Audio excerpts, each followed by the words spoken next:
Welcome back to my channel. আশা করি বন্ধুরা তোমরা সবাই খুব ভালো আছো। সামনেই পুজো, পুজো আর বেশি দেরি নয়। আর নবমী স্পেশাল আমি আজকে নিয়ে চলে এসেছি মাটন, তার সঙ্গে নিয়ে চলে এসেছি বাসন্তী পোলাওয়ের রেসিপি। কৃষ্ণ কৃষ্ণ বল রসনা, রাধা রাধা বল, রাধা কৃষ্ণ রাধা কৃষ্ণ রাধা কৃষ্ণ বল।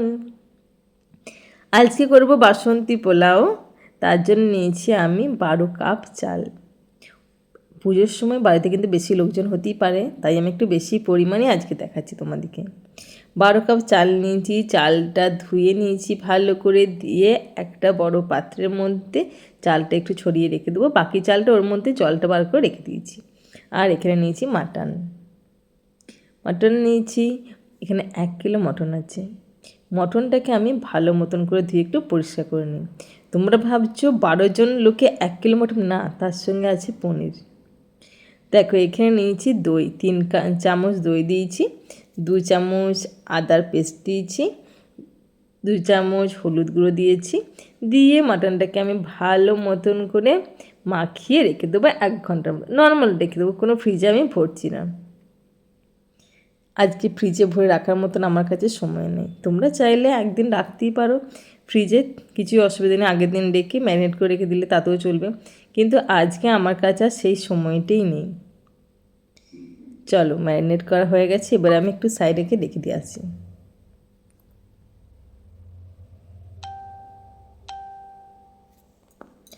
এবারে দেখো আমি নিচ্ছি ঘি। এটা রেড কয়ের ঘি। এই ঘিটা কিন্তু ভীষণ ভালো, আমি তো ব্যবহার করছি, ভালো লাগছে। তেজপাতা দিয়েছি, তার সঙ্গে দিচ্ছি এলাচ, লবঙ্গ, দারচিনি আর অল্প একটু জয়িত্রী। সমস্ত কিছু দিয়ে দিলাম। দিয়ে দেবার পর একটুখানি ভালো মতন করে এটাকে নাড়াচাড়া করে নেব। নাড়াচাড়া করে নিয়ে আমি দিয়েছি 1 চামচ আদার পেস্ট। বাসন্তী পোলায় আদার পেস্টটা লাগে। আর দিয়েছি হলুদ। তোমরা যদি ইচ্ছা করে ওই চালের মধ্যে আদার হলুদটা আগে থেকেও মাখিয়ে দিতে পারো। আমি এখানে একবারেতেই করে নিচ্ছি। দেখো এটা কিন্তু ভীষণ সোজা। এতে চালটা দেবো, চালটা দিয়ে একটু 2 মিনিটের মতো নাড়াচাড়া করুন। এতে একটা কি সুবিধা হয় বলো তো, চালটা কিন্তু কোনো রকম ভেঙে যাওয়ার সম্ভাবনা থাকে না, যেহেতু একটু ঘিয়ে চালটাকে একটু হালকা ভেজে নেওয়া হয়। দেখো পুরো চালটা আমি দিয়ে দেব। আর পুজোর সময় তো ভালো কিছু না হলে তো সত্যি আমাদের কারোরই ভালো লাগে না, ছোট থেকে বড় সবারই। আর প্রতিদিন নতুনত্ব কিছু হবে, এটাই তো চাই। দেখো চালটা 2 মিনিটের মতন ভেজে নিয়েছি। দিয়ে দিচ্ছি পরিমাণ মতো নুন আর চিনি। নুন চিনিটা তো দিয়ে দিলাম। ওইদিকে দেখো আমি একটা বড় কড়াই নিয়েছি, কড়াইয়ের মধ্যে অনেকটা জল গরম করতে দিয়েছি। এবারে এটা একটু নাড়াচাড়া করে নেবো ততক্ষণ জলটা গরম হয়ে গেছে। দেখো ওই কাপের মাপই কিন্তু আমি চালটা নিয়েছিলাম, সেই কাপের মাপই আমি জলটা দিয়ে দিয়েছি। চলো এবারে একটু ঢাকনা দিয়ে দিই, দিয়ে আমি গ্যাসের ফ্লেমটা লো করে দিলাম। এবারে চলো কাজু আর কিশমিশ নেব। কাজুটা দেখো আমি একটু ভেঙে দিচ্ছি, যাতে বেশি বেশি মুখে পড়ে, তার জন্য। গোটা গোটা হলে কি হবে, বেশি মুখে পড়বে না, কম মুখে পড়বে, তাই আমি অর্ধেক করে দিচ্ছি। দেখো ঢাকনা খুলে দিয়েছি, বুঝতে পারছি যে এটা হয়েই গেছে। বেশি কিন্তু যে তলায় লেগে যাচ্ছে সেরকম অবস্থায় কিন্তু রাখবে না, অটোমেটিক দেখবে জলটা কিন্তু টেনে যাবে। দেখো 2 চামচের মতন ঘি দিলাম, তাতে প্রথম কাজু বাদামগুলো দিয়েছি, তারপর আমি কিশমিশগুলো দেবো। কাজু বাদামগুলো একটু নাড়াচাড়া করে নেবো, তারপর কিশমিশটা দেবো। ব্যাস দুটো দিয়ে দিলাম, দিয়ে আর একটু ভালো মতন করে নাড়াচাড়া করে নেব। আর এটা ছাড়া কিন্তু বাসন্তী পোলাও মোটেই ভালো হবে না, এটি দিতেই হবে।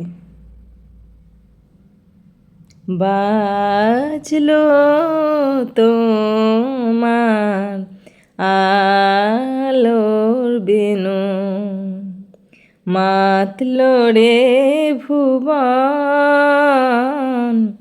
বাজলো তোমার আলোর বেনু। দেখো এবারে কিন্তু খুন্তি একটু টাইট লাগছে, তখন বুঝতে হবে জলটা পুরো টেনে নিয়েছে। এই সময় কিচ্ছু করতে হবে না, শুধুমাত্র নাড়াচাড়া করে গ্যাসের ফ্লেমটা অফ করে দেবে, দিয়ে ঢাকা দিয়ে রেখে দেবে। আর উপর থেকে দেবে একটু ঘি, আমি কিন্তু ঘি দিয়েছিলাম। চলো এবারে এটা কি বলো তো, রসুনটাকে ছাড়িয়ে নেওয়া হচ্ছে। দেখো রসুনের খোসা কিন্তু এরকম সুন্দর করে ছাড়াতে হয়। আর দেখো পেঁয়াজগুলো নিয়েছি আমি, পেঁয়াজগুলো আমি ছোটো ছোটো টুকরো করে নেবো, একদম ফাইন চপ করে নিচ্ছি আমি। পেঁয়াজের খোসা ছাড়িয়ে প্রথমে ভালো মতন করে আমি ধুয়ে নিয়েছি। দেখো আমি ছুরি দিয়ে কিন্তু খুব একটা কাটতে অভ্যস্ত নেই, কিন্তু এখন একটু একটু চেষ্টা করি। দেখছি খুবই সোজা, চটচট কাটাও যাচ্ছে। এতে আমার কিন্তু তেমন কিছু বিরাট যে অসুবিধা হচ্ছে তা নয়, কিন্তু প্রথম মনে হয় যে কী করে কাটবো, এত তাড়াতাড়ি কাটা যায়, কিন্তু আমার ছুরিটা ভীষণ ধারও রয়েছে আর বেশ ভালো তাড়াতাড়ি কাটাও যাচ্ছে। চলো পেঁয়াজ কাটা হয়ে গেছে, মাটন করছি, আলু হবে না সেটা তো হবে না বাঙালিদের, আলু মাস্ট। বড় বড় সাইজের আলু নিয়েছি, পিলার দিয়ে ভালো মতন করে খোসাটা ছাড়িয়ে নিয়ে ছুরি দিয়ে অর্ধেক করে দেব। আর এতে আলুগুলো একটু বড় বড় হলেই কিন্তু ভীষণ ভালো লাগে খেতে, ভেতর পর্যন্ত বেশ সুন্দরভাবে সিদ্ধ হয়ে যাবে। দেখো এই যে ব্যাস কাটা হয়ে গেল। এইভাবে আমি সমস্ত আলুগুলোকে কেটে নেব একে একে করে, দিয়ে ভালো মতন করে ধুয়ে নেব। ওগুলো সব রেডি হয়ে গেছে। এখানে নিলাম সর্ষের তেল, এখানে আন্দাজ মতনই সর্ষের তেলটা নিয়েছি, দিয়ে ওর মধ্যে একে একে আলুগুলো দিয়ে উল্টে পাল্টে সুন্দর করে লাল লাল করে ভেজে নেব। দিয়ে ওপর থেকে দিচ্ছি অল্প একটু হলুদ আর অল্প একটু নুন দিয়ে দেবো। ব্যাস,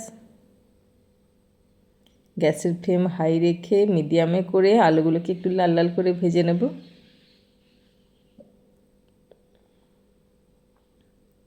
চলো এবারে আলুটা ভাজতে ভাজতে একটু মশলা করে নিই। এখানে নিচ্ছি রসুন নিয়েছি, আর নিচ্ছি আমি আদা, 2 মুঠোর মতন আদা, 1 মুঠো রসুন নিয়েছি, যেহেতু এখানে 1 কিলো আমার মাটন আছে। দেখো আলুগুলো দেখো সুন্দর লাল লাল করে ভাজা হয়ে গেছে, আলুগুলোকে তুলে নিই।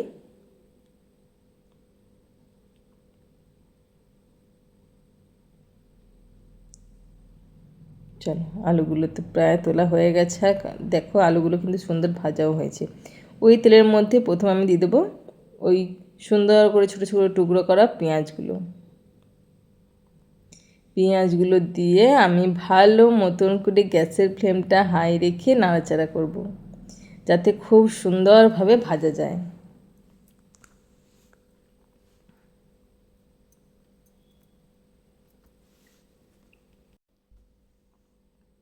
দেখো পেঁয়াজ তো ভাজতে আরম্ভ হয়ে গেছে। এবারে ওর মধ্যে আমি দিচ্ছি অল্প একটু নুন দিচ্ছি যাতে পেঁয়াজটা তাড়াতাড়ি গলে যায় তার জন্য। আর ওর মধ্যে আমি একেবারে পেঁয়াজটা লাল লাল করে ভাজা হয়ে গেছে দেখে বুঝতেই পারছো, এবারে সেই মশলাটা দিয়ে দিচ্ছি, আদা আর রসুনের যে পেস্টটা বানিয়েছি। জাগো তুমি জাগো, জাগো দুর্গা, জাগো দশভুজা রণপ্রধারিণী, অভয়া শক্তি বল প্রদায়িনী, তুমি জাগো, জাগো তুমি জাগো, প্রণমী বরদা অজলাতলা, বহুবল ধারিণী রিপুদল বরণী, জাগো মা। চলো টমেটোটা দিয়েছিলাম, টমেটোটা ভাজা হয়ে গেছে, এরপর ম্যারিনেট করা মাটনটা দিয়ে দিলাম, দিয়ে সুন্দরভাবে কষিয়ে নিতে হবে। গ্যাসের ফ্লেম হাই রেখে মিনিট 10-15 কিন্তু ভালো মতন করে কষাতে হবে, নাহলে কিন্তু খেতে একদম ভালো লাগবে না।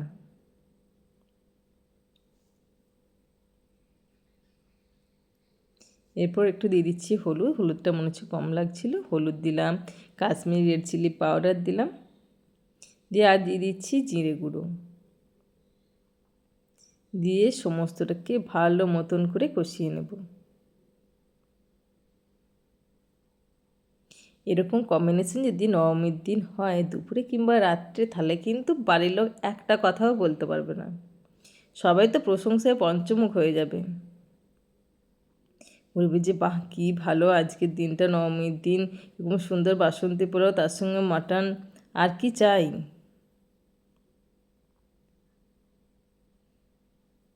চলো এইভাবে কিন্তু কষাতে হবে।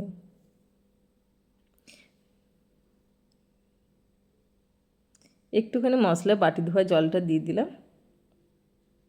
এখানে আমি বেশি জল অ্যাড করব না, তাহলে ভালো মতন করে কষানো যাবে না। এবার আমি ওর মধ্যে সেই ভাজা আলুগুলো দিয়ে দিচ্ছি। ভাজা আলুগুলো দিয়ে ভালো মতন করে কষিয়ে নেব।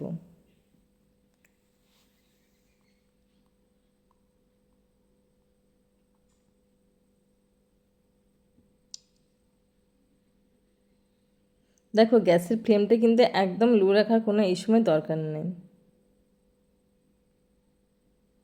এদিকে আমি একটা পাত্রে জল বসিয়ে নিয়েছি, জলটা আমি ভালো মতন করে ফুটতে দেব, কারণ আমি রান্নাতে বেশিরভাগ সময় ঠান্ডা জল ব্যবহার করি না। এটা হচ্ছে চারমগজ আর কাজুর পেস্ট,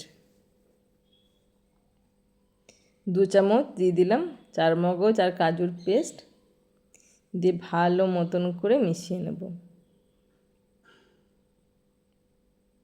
যাতে টেস্টটা হয় আরও বেশি সুন্দর।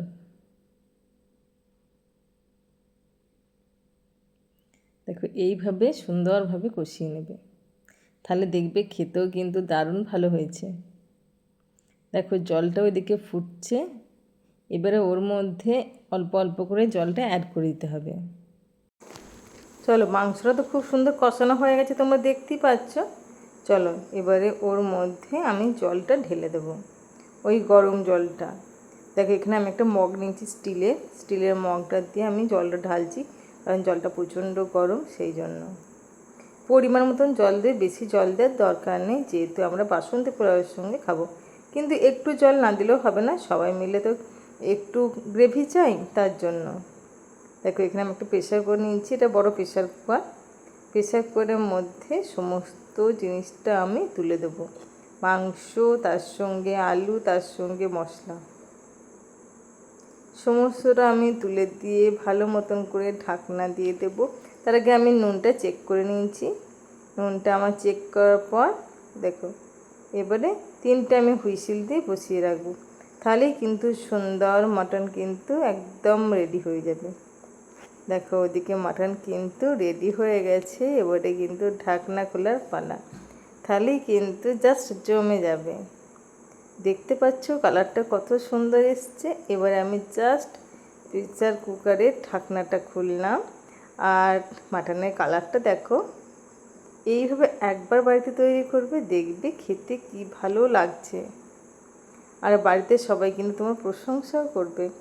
এরপর ওতে আমি অল্প একটু ঘি আর একটু গরম মশলা অ্যাড করে দিয়েছি,